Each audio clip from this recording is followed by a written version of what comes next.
Best old movies. Please subscribe for more classic films. Have fun watching the movie.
Man's constant groping of things unknown, drawing from the endless reaches of time, brings to light many startling things. Startling because they seem new, sudden. But most are not new to the signs of the ages.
Life has begun.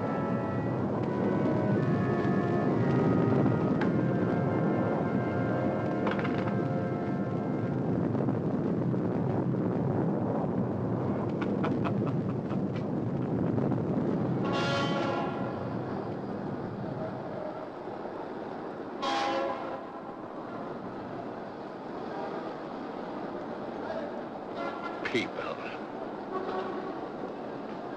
All going somewhere. All with their own thoughts, their own ideas. All with their own personalities.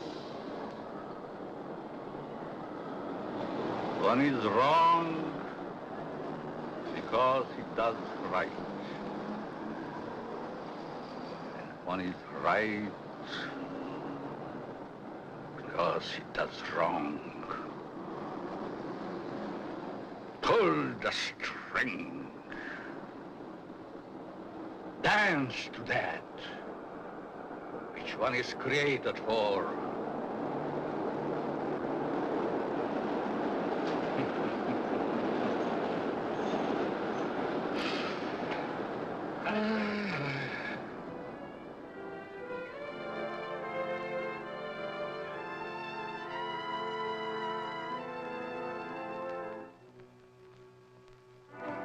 A new day is begun.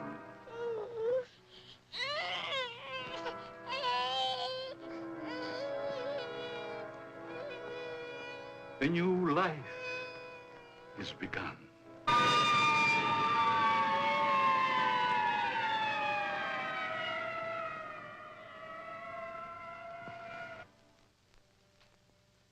A life is ended.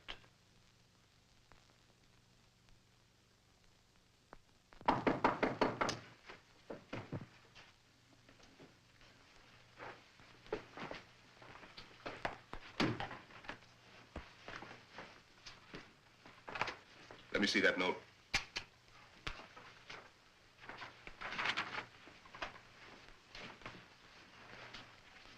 The records will tell the story. I was put in jail recently. Why? Because I, a man, was caught on the street wearing women's clothing. This was my 4th arrest for the same act. In life, I must continue wearing them. Therefore, it would only be a matter of time until my next arrest. This is the only way. Let my body rest in death forever in the things I cannot wear in life.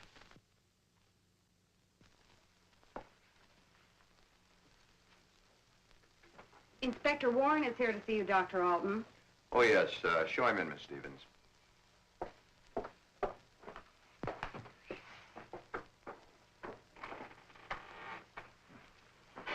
Inspector? Doctor? Sit down.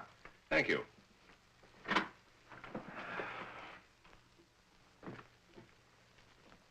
You're a very busy man, Dr. Alton, I know. I appreciate this time you're giving me. Business or pleasure, Inspector? In a way, business. From policeman to inspector, 20 years of it.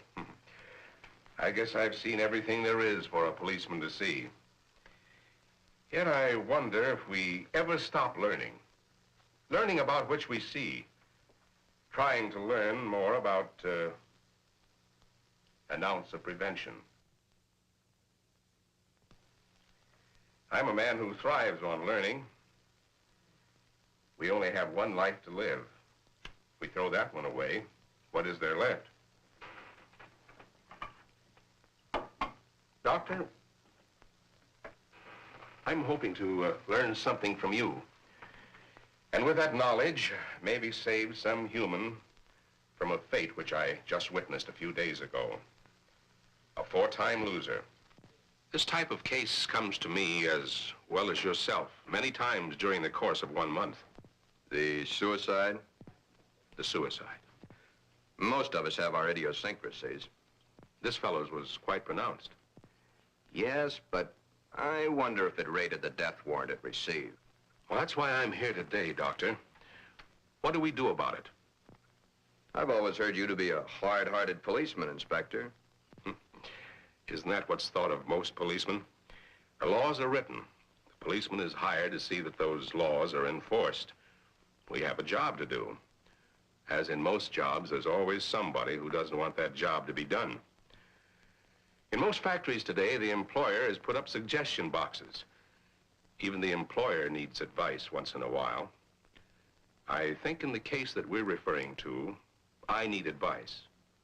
Maybe it shouldn't have happened as it did, but it did. Perhaps the next time we can prevent it. Let's get our story straight. You're referring to the suicide of the transvestite? If that's the word you men of medical science use for a man who wears woman's clothing, yes. Yes, in cold, technical language, that's the word. As unfriendly and as vicious as it may sound. However, in actuality, it's not an unfriendly word, nor is it vicious when you know the people to whom it pertains. Was operation do these people any good? I understand you were quite prominent in a case that hit the headlines a few weeks ago. In some cases, yes, others, no. Well, the papers certainly had a field day with that one. Strange as it may seem, even though it was a field day, as you so aptly put it, it's not a new story. Sex change has been performed many times. Those whose sex can be changed, they're the easy ones. But what of those who so desperately want to be of the opposite sex, yet can't change their sex? Such as was the case with Patricia, the suicide. I'd like to understand this, Doctor, as best you can tell me. You can only fully understand the sex change by taking two entirely different cases. Two men with exactly the same background, from childhood to manhood and on to their own decisions and destinations. I'd like to hear the story to the fullest. Only the infinity of the depths of a man's mind can really tell the story.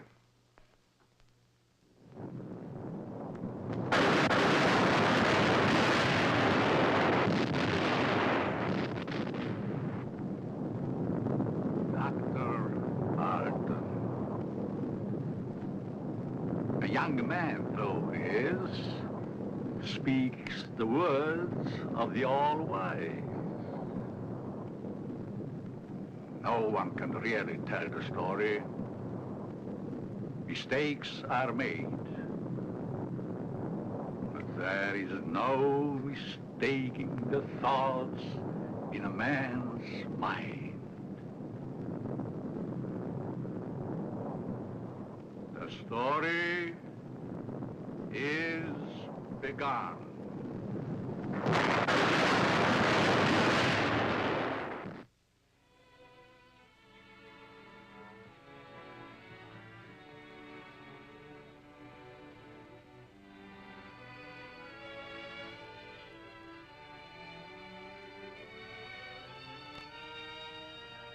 One might say, there, but for the grace of God, go I. Why is the modern world shocked by this headline? Why? Once, not so very long ago, the people of the world were saying, airplanes, huh. Why, it's against the Creator's will.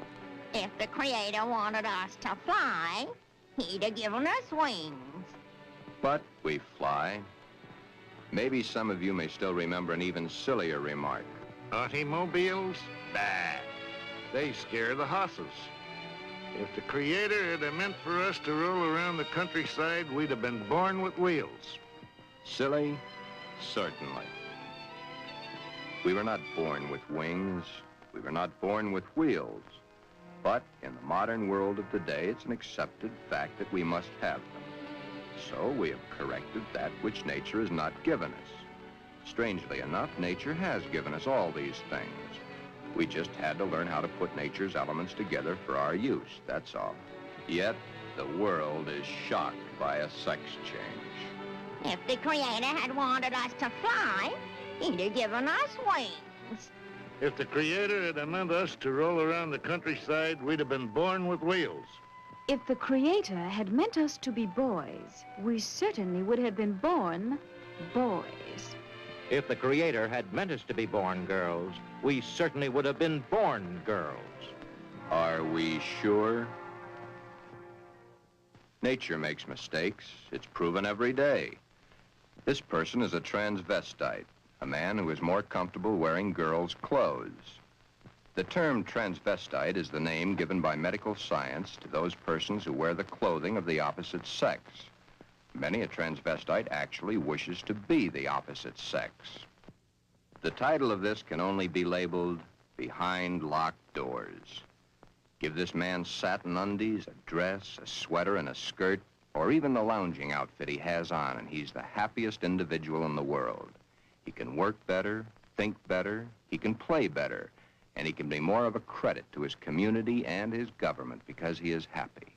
These things are his comfort. But why the wig and makeup? He dares to enter the street dressed in the clothes he so much desires to wear, but only if he really appears female. The long hair, the makeup, the clothing, the actual contours of a girl. Most transvestites do not want to change their life, their bodies. Many of them simply want to change the clothing they wear to that as worn by the opposite sex. Glen is engaged to be married to Barbara, a lovely, intelligent girl. Those fingernails have got to go. You know, I didn't realize they're as long as they are. My goodness, they're almost as long as mine. Maybe even prettier. We'll have to paint them sometime just for the fun of it. We'll trim them. That's for sure. You know, honey, you've invited me to dinner so many times in the last couple of months. It's almost like we're married already. I wish we were, darling. It's been a long year. For both of us. But now, my studies are through, college is concluded, and I'm free at last. Free? For the time being. Huh? Oh. How about joining me for an after-dinner drink? The living room? Mm-hmm.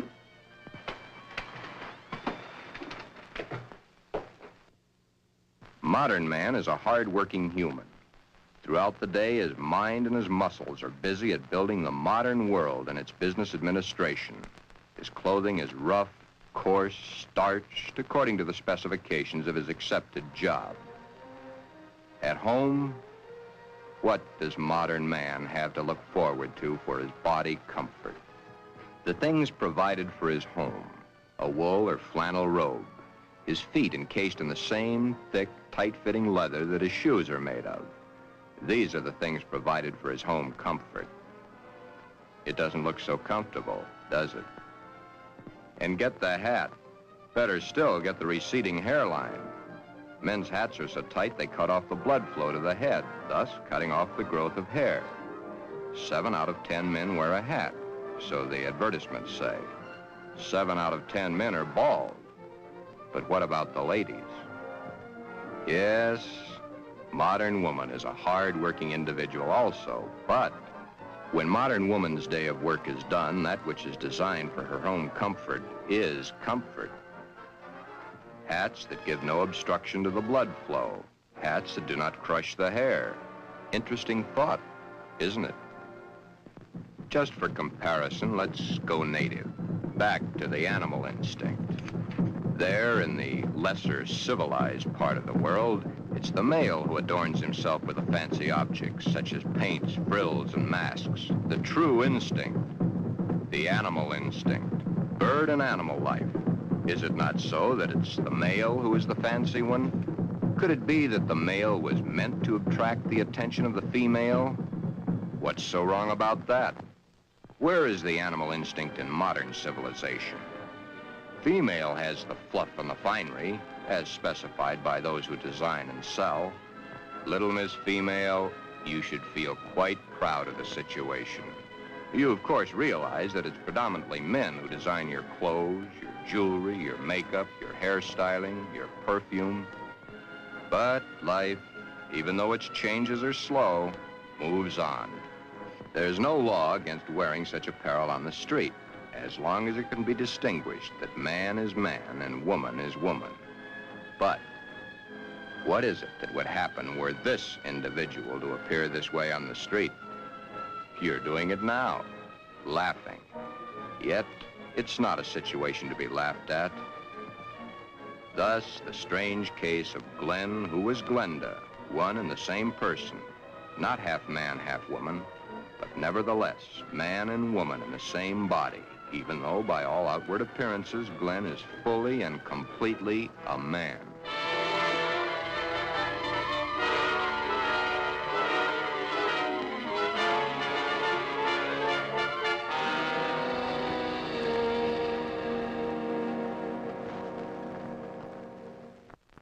Sister, let me borrow her dress. You want to borrow your sister's dress? What for?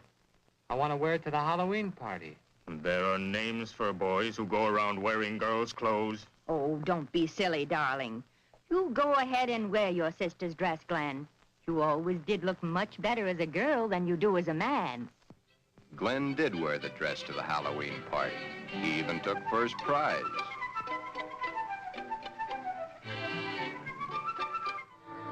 Then one day, it wasn't Halloween any longer.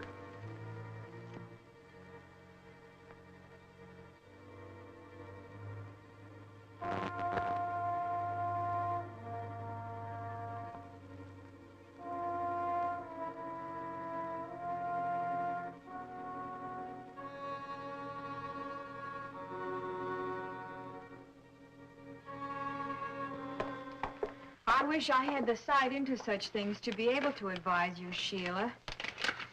Maybe if you took the problem to a doctor. It's Glen that needs the doctor.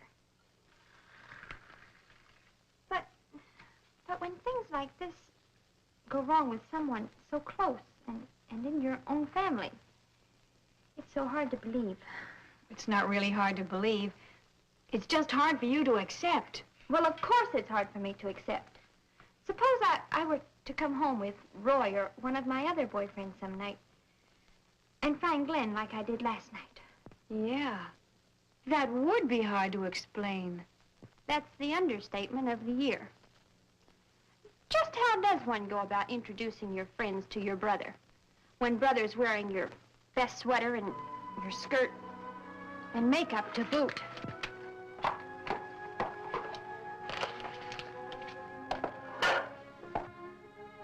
Glen is a transvestite, but he is not a homosexual. Transvestism is the term given by medical science to those persons who desperately wish to wear the clothing of the opposite sex, yet whose sex life in all instances remains quite normal. Would you be surprised a rough, tough individual was wearing pink satin undies under his rough exterior clothing? He is. Then there is your friend the milkman who knows how to find comfort at home.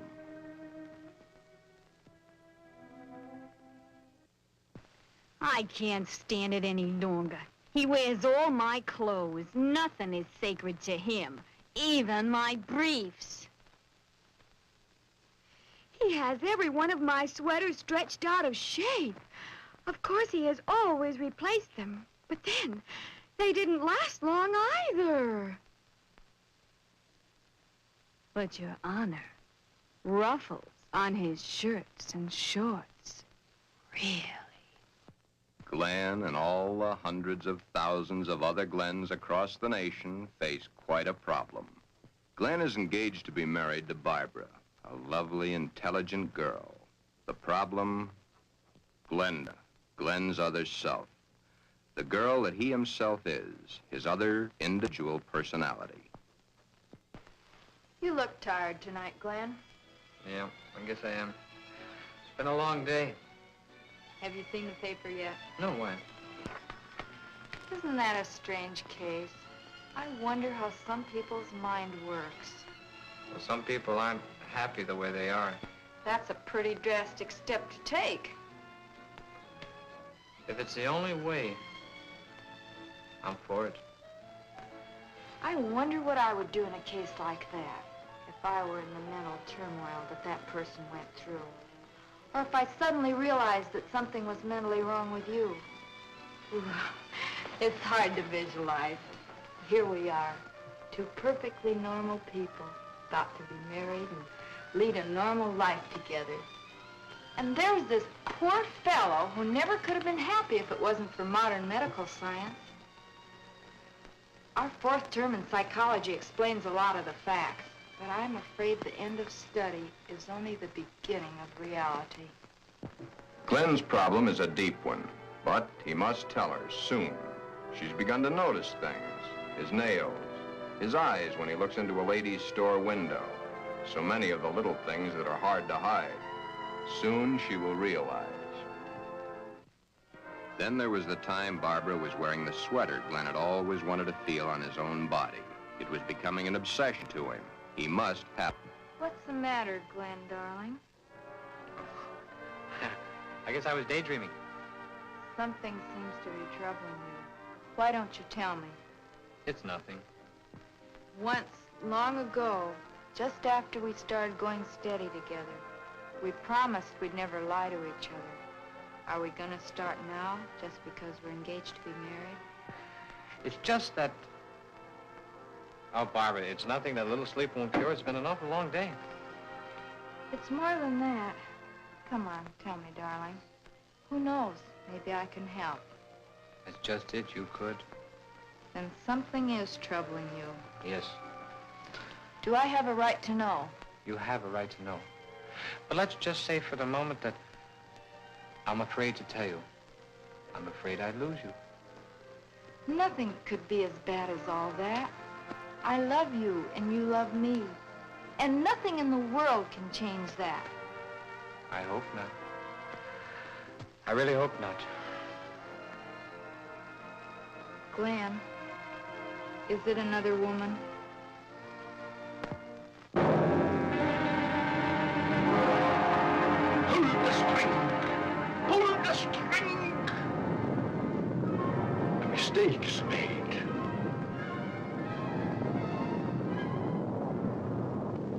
A story must be told. Always the same. He's not had the nerve to tell her, but he must soon come to some conclusion or forget the marriage. Should he tell Barbara of his Glenda now, before the wedding, or hit her between the eyes with it after, when it might be too late for either of them? The world is a strange place to live in. All those cars, all going someplace, all carrying humans which are carrying out their lives. The world is shocked by a person who changed his sex.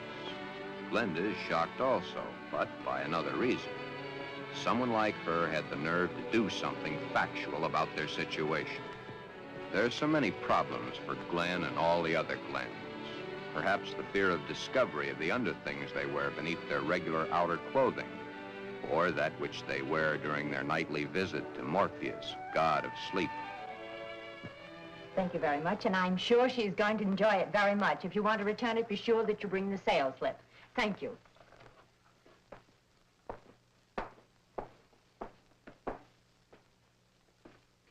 Can I help you, sir? Yeah. Let me see a 90. Oh, well, what size? 12. The color, the material? Black? I'm very sure. Just a minute. Well, we have this here. Would you like that? Something like this? Has lace?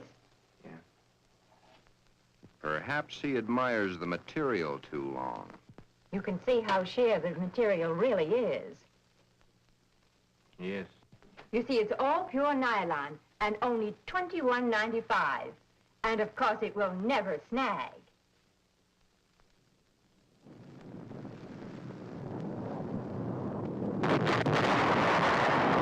But Glen and Glenda and all the Glens and Glendas have an even bigger problem.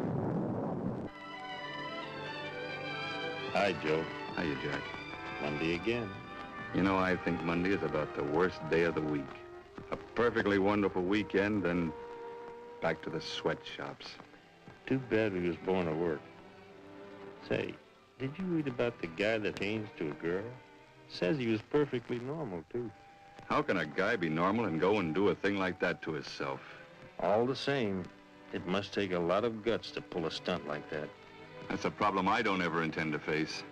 Maybe it's a problem we should all face. I don't get you. Just think of the unhappy life. The miserable time this world of ours must have given that poor guy. I still don't get you. Now, here is a guy who wanted to be a girl. Supposing there had been no way to change. You sound as if you're really head up on this thing. I guess I am.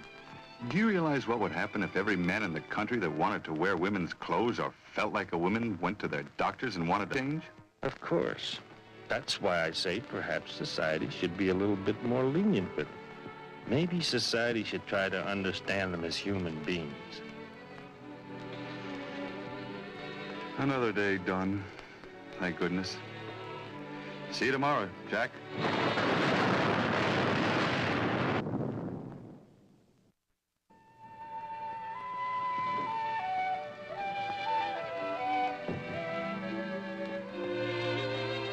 Hi, Glen. Hi, Johnny. Come on in and hit it right for the kitchen. I can't let that dinner burn. You know, I thought I was going to have to eat alone tonight. Well, you probably will because I've already eaten.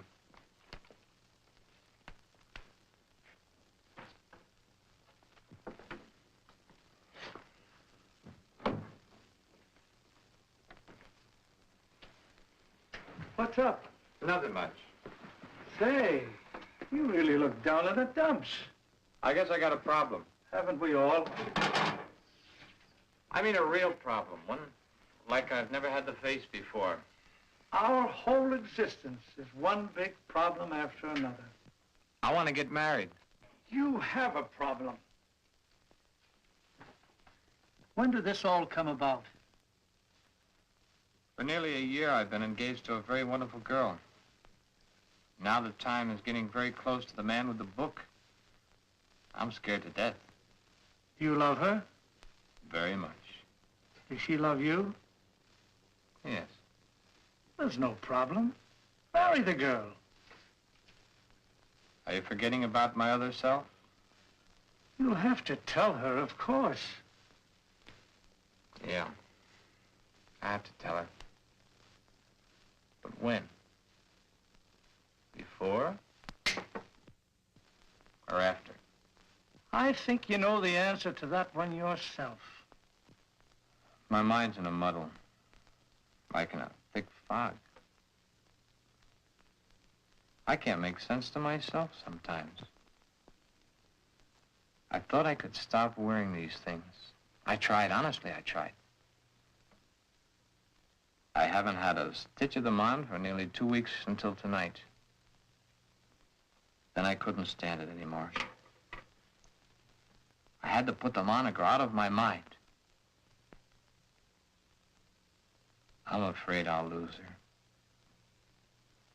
I don't want that to happen because I really love her. Okay. Here's a story from fact. Johnny tells his story. He had not too long ago been married himself. He had kept quiet about his transvestite desires in the hopes that the new wife would never discover it. However, one day, the little woman came home unexpectedly an hour early.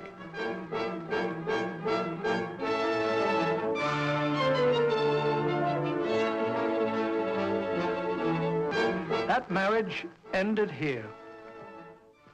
Will your problem be like mine? Most probably it will. Because a love hasn't been built up for such a thing. She, your wife, she will not have been taught enough about the problems to cope with it. Glenda must now make her decision. Or forever forget the marriage to Barbara.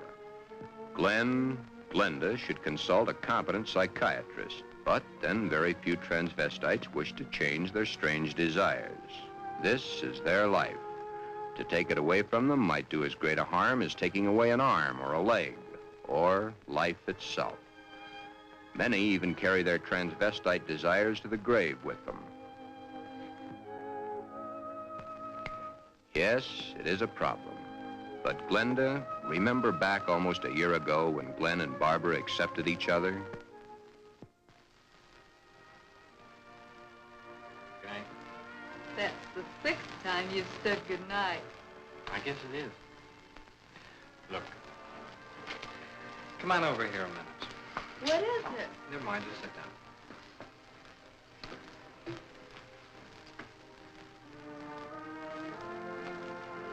Oh, I was beginning to think you'd never get around to it. Did you mean you will? What do you think?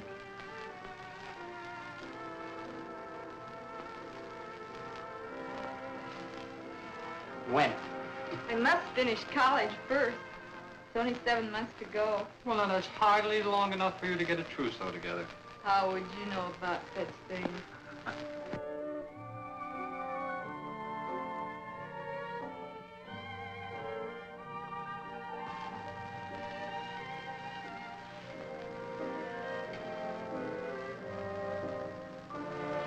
Glen, what's the matter? Huh? All of a sudden, you seem 1,000 miles off. Yes, I guess I was, huh? That's a mighty pretty dress you're wearing tonight. I wear my best to please you. You know, when you look at me, you just tie me in knots. I love to tie you in knots. Oh, I'll be so happy when these next few months are over. Some special reason? Of course. So you can stop kissing me goodbye at the door every night. Yes? so you can hold me close to you always. Yes? Then all you'll have to do is call and close your eyes to feel my lips on yours.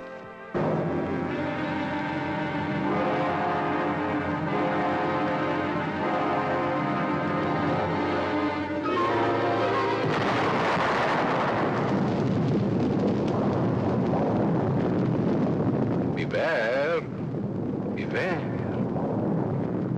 beware of the big green dragon that sits on your doorstep. He eats little boys, puppy ducktails, and big fat snails. Beware, take care, beware.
Tell me, dragon,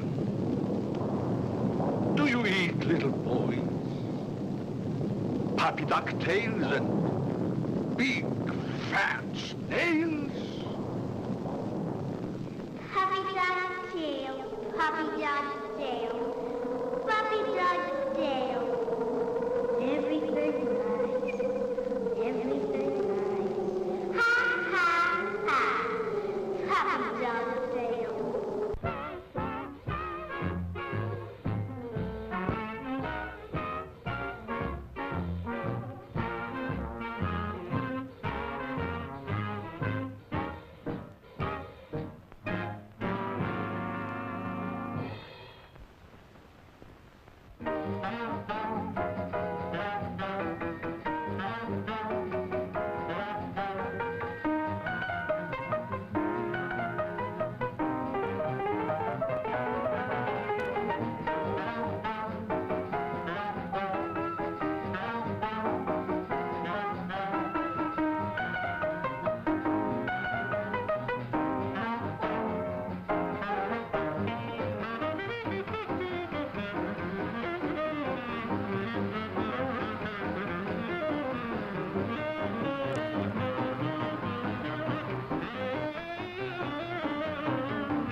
Beware. Beware of the big green dragon that sits on your doorstep. He eats little boys, puppy dog tails, and big fat snails. Beware, take care. Beware.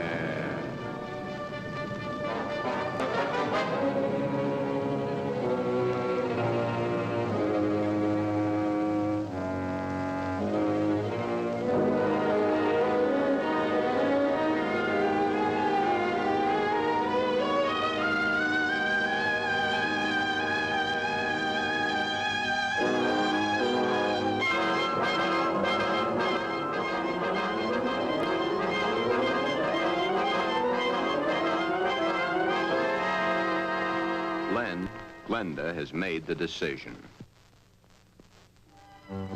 Glen has decided to tell Barbara of his dual personality. To tell her of the nighties and negligees, the sweaters and skirts, the robes and dresses, the stockings and the high-heeled shoes, the wig and the makeup. All that goes to make Glen into Glenda.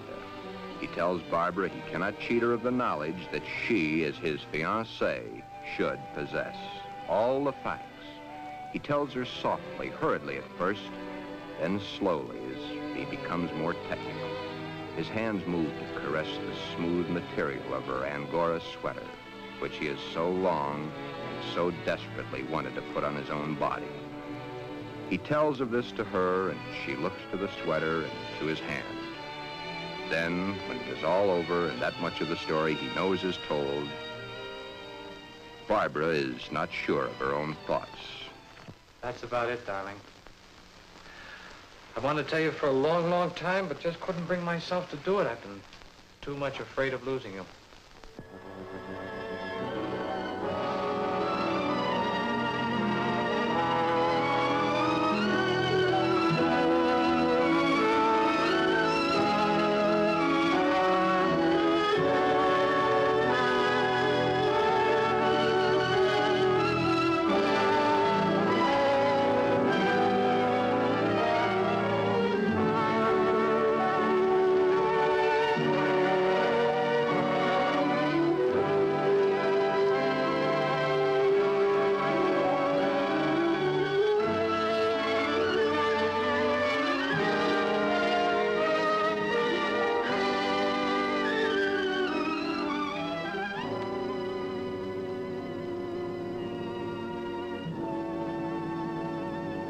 Glen, I don't fully understand this, but maybe together we can work it out.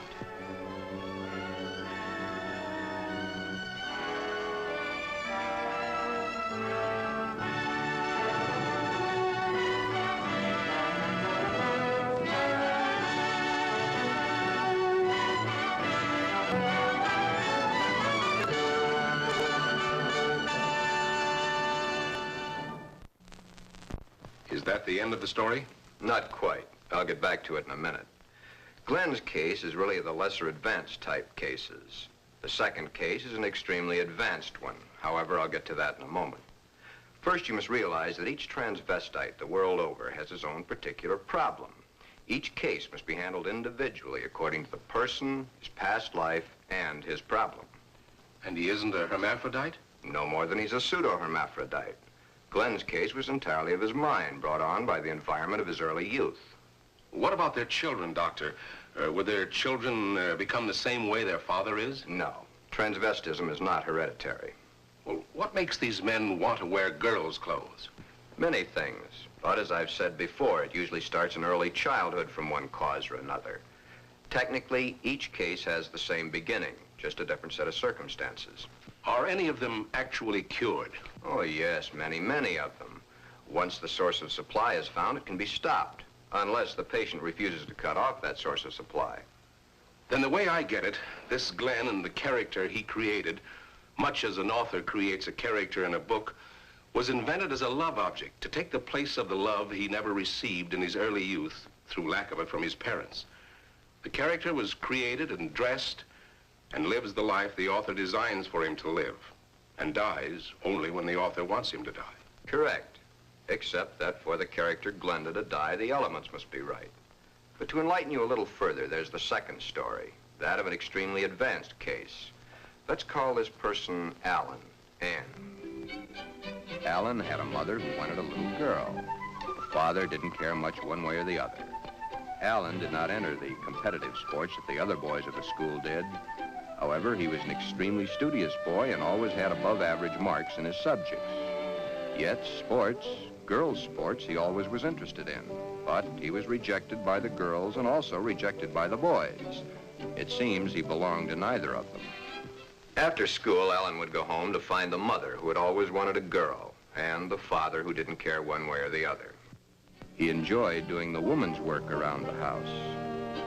Allen was becoming a woman and didn't realize it. A woman in mind only, but the mind rules. Then came the fateful year of 1941. Allen was drafted. He was accepted. In the Army, he successfully passed his vigorous training. He did not like it, but then there were the weekends for his particular diversions. On his weekend passes, he would go to the nearest town where he had a suitcase checked in a public locker. In the suitcase, he had the things he loved to wear, that which made his body appear to be what his mind believed it was. Then the day of embarkation came. But wherever Allen went, the suitcase was sure to go.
Then, as quickly as it had begun, the war was over. Allen came home. Allen had learned all the terms directed at men like himself, but no one had found out his aversion. He was honorably discharged from the service at the end of the war. He had received the Silver Star and the Bronze Star for gallantry in action. While he was in an Army hospital recuperating from a wound he had received in New Guinea, he learned a very interesting fact. He learned that foreign doctors were doing marvelous work with a sex change, man to woman, woman to man. Shortly after his separation from service, Allen came to me for advice. There followed many long sessions with my clinical reports and the reports of eminent doctors. It had been found that Allen was really a pseudohermaphrodite. A hermaphrodite is one who has the organs of both the male and female in plain sight. A pseudohermaphrodite is one who has one perfectly formed organ of either sex and one imperfectly formed one that's difficult to detect. Allen was of the latter.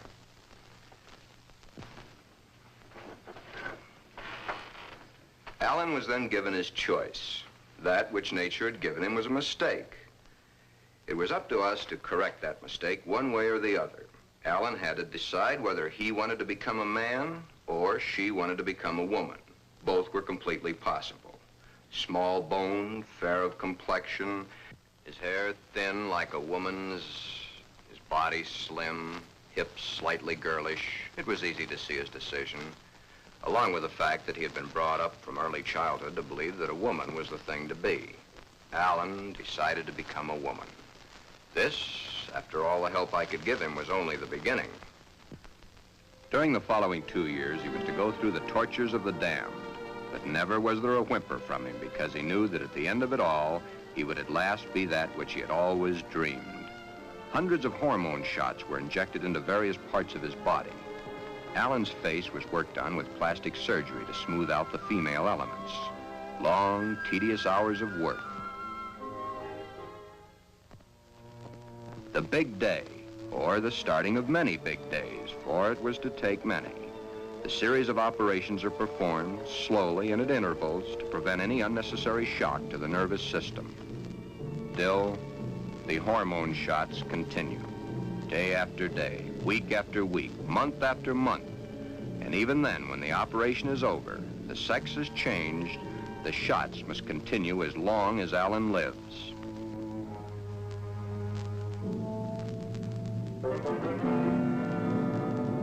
First, the breasts are brought out. The body of the woman within begins to appear now.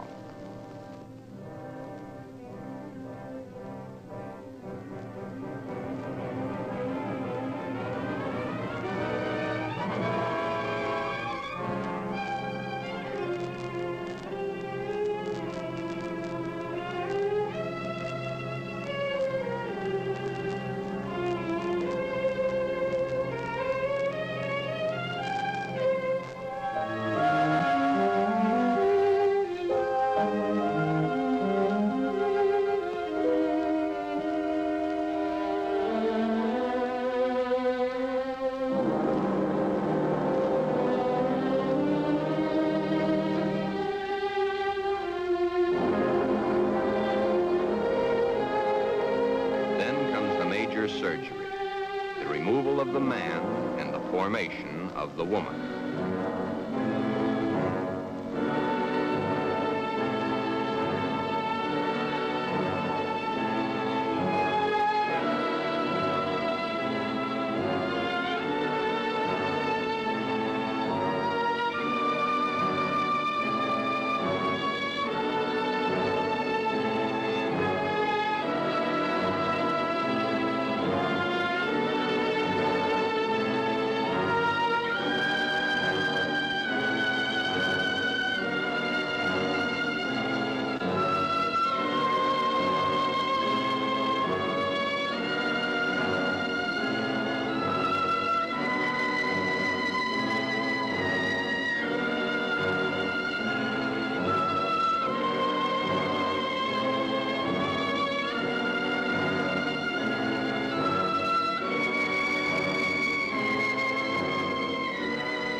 But in time, Allen is Anne, a very happy, lovely young lady that modern medicine and science has created almost as a Frankenstein monster.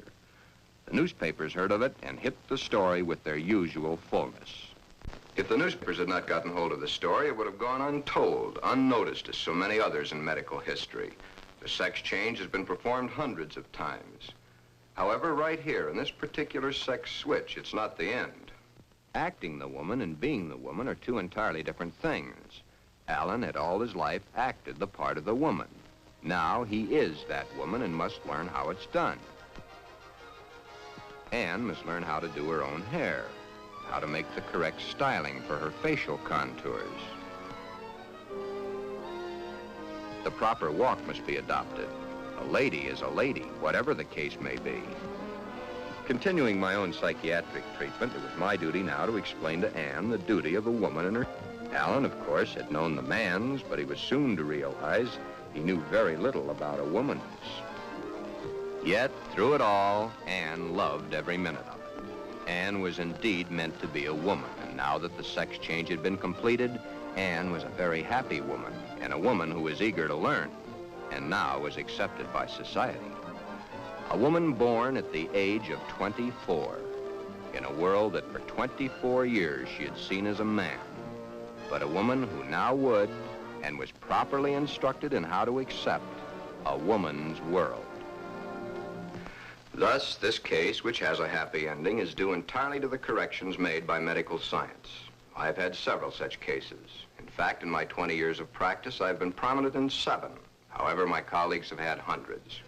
Then you believe that the Glen of the first story should have the sex change? In Glen's case, no indeed. Glen would never be happy with the sex change.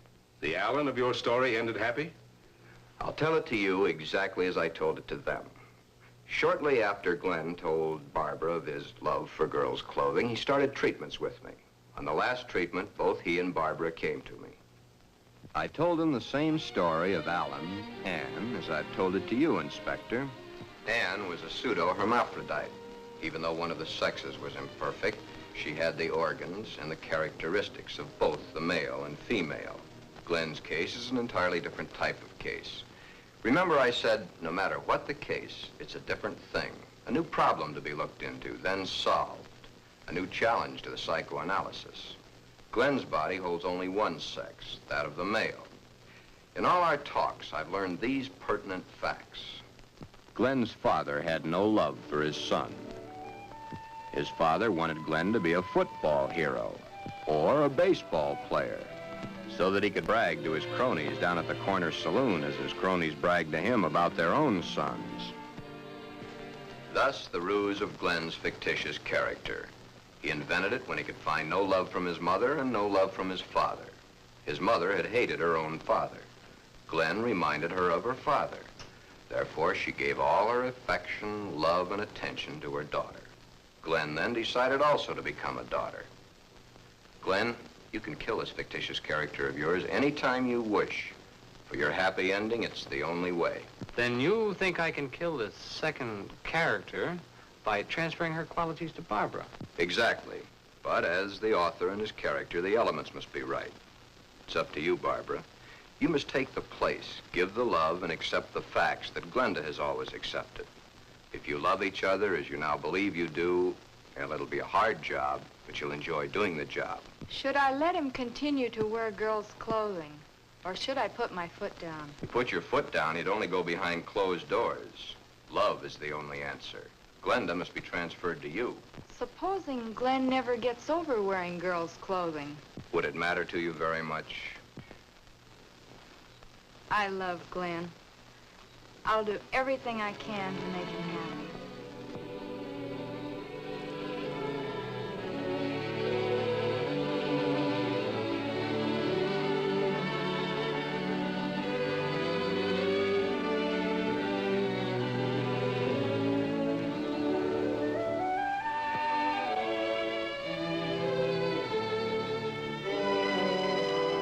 The end is only the beginning. Time passes.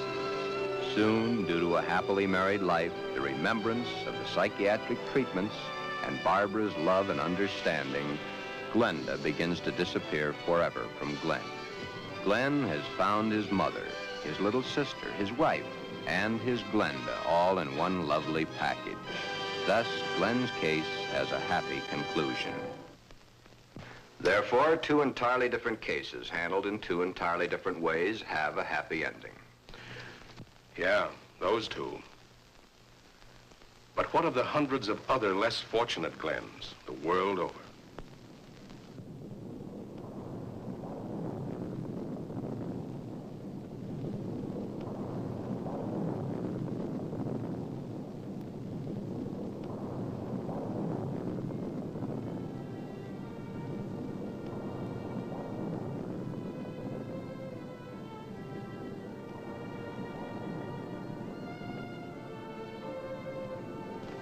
Yes.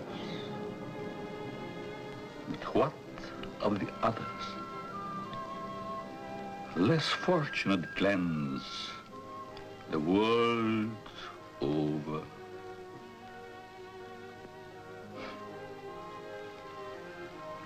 Oh, snips and snails and puppy duck tails.